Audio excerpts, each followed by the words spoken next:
तो देखो, नारायण या संसार में सबसे मिलिए ढाई, ना जाने किस रूप में नारायण मिल जाए।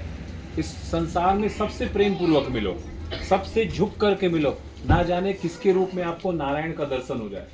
समझ आ रही बात? हो सकता है आपके भाई के रूप में दर्शन हो जाए, आपकी पत्नी, आपके पति, पड़ोसी, किसी भिखारी, किसी के भी रूप में भगवान का दर्शन हो सकता है। इसलिए जब भी किसी से मिलो तो बिल्कुल नम्रता के साथ झुक करके मिलो, तभी तो ये जीवन की सार्थकता है। यही सार हमको समझना है।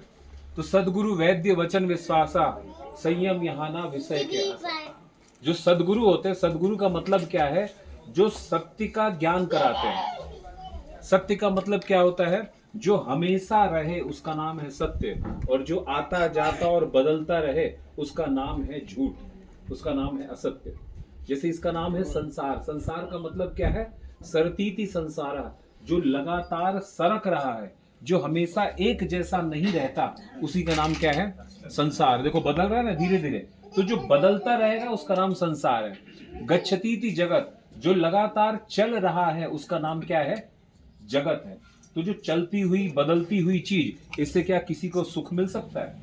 हम हमेशा क्या चीज चाहते हैं? परमानेंट चाहते हैं, हर चीज चाहते हैं ना, टिकाऊ चाहते हो, जो ज्यादा चलने वाला। ये सब लोग चाहते हैं, हमको ऐसा सामान चाहिए जो ज्यादा चले। लेकिन संसार कैसा है? तो लगातार बदल रहा है, ये तो टिकाऊ है नहीं। आपका शरीर पहले जवान था, बूढ़ा हो रहा है ना? माता पिता अभी हैं, कल भविष्य में रहेंगे कि नहीं? घर अभी है, कल पुराना होता जाएगा। हर चीज बदल रही है, हर चीज हमसे छूट रही है। तो सदगुरु उसी सत्य का ज्ञान कराते। कौन सी ऐसी चीज है जो नहीं बदल रही है? तो वो है परमात्मा की कृपा। भगवान की कृपा पहले भी थी और आज भी है और भविष्य में भी रहेगी। भगवान कृष्ण पहले भी थे, राम आज भी है और भविष्य में भी राम रहेंगे।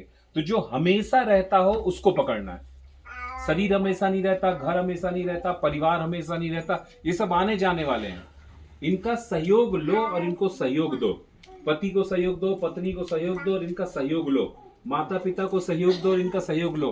पड़ोसी को सहयोग दो और उसका सहयोग लो। सबको सहयोग दो और सहयोग लो, लेकिन किसी को अपना बनाने का प्रयास मत करो। बस पूरा झंझट यही है कि जब हम किसी को अपना बनाना चाहते हैं, झंझट वहीं चालू हो जाता है। जैसे हम होटल जाते हैं तो होटल का उपयोग करते हैं, होटल को अपना नहीं बोलते। हम ट्रेन में जाते हैं तो बर्थ लेते हैं ना, तो जहां तक जाना है वहां तक हमारी सीट हमारी रहती है, जहां तक जाना है, उसके बाद सीट हमारी थोड़ी। तो सीट को कोई घर थोड़ी ले जाएगा। ये जितनी भी संसार की चीजें सिर्फ उपयोग करने के लिए, इनका सदुपयोग करो, इनको पकड़ो मत, इनको अपना मत बनाओ। तो सदगुरु वैद्य, तो सदगुरु का मतलब है जो सत्य के बारे में बताता हूं, जो सदा रहने वाला है उसको पकड़ लो। यह जो ज्ञान देने वाला है उसका नाम क्या है? सदगुरु। और वैद्य, वैद्य का मतलब तो जानते हो, जो डॉक्टर। तो सदगुरु वैद्य वचन विश्वासा, तो सदगुरु और वैद्य के वचन में विश्वास रखना चाहिए। सदगुरु ने जो बोल दिया कि बेटा ये तुम्हारे लिए कल्याणकारी है, आज्ञा मान लो, तो उसको मान लो। उसमें फिर हाँ हूं मजबूरी मत बताओ। फिर जब तक पूरा समर्पण नहीं होगा, कि देखो सदगुरु जब तुमको मार्ग दिखा रहे हैं तो तुम्हारे कल्याण के लिए, तुम्हारी बुद्धि वहां तक नहीं जा रही है, लेकिन उनको तो समझ आ रहा है। तो जब तुमको समझ आ गया तो उनका वचन मान लो, वहां पे संशय मत करो, अरे नहीं हो पाएगा, कैसे करेंगे। जब उनकी बात समझ आ रही है कि वो सही बोल रहे हैं, सत्य बोल रहे हैं और तुम्हारे कल्याण के लिए, तो वहां पे फिर अपनी मजबूरी मत बताओ, वहां पे अविश्वास मत करो। सदगुरु जैसे वैद्य ने बोल दिया है, डॉक्टर ने, कि भाई अब तुमको मीठा नहीं खाना है, अब तुमको नमक नहीं खाना है। अब उसमें विश्वास है, अरे चल सब चलता है, ऐसा बोल के खाओगे तो फिर डायबिटीज बढ़ जाएगा, फिर बीपी बढ़ने लग जाएगा।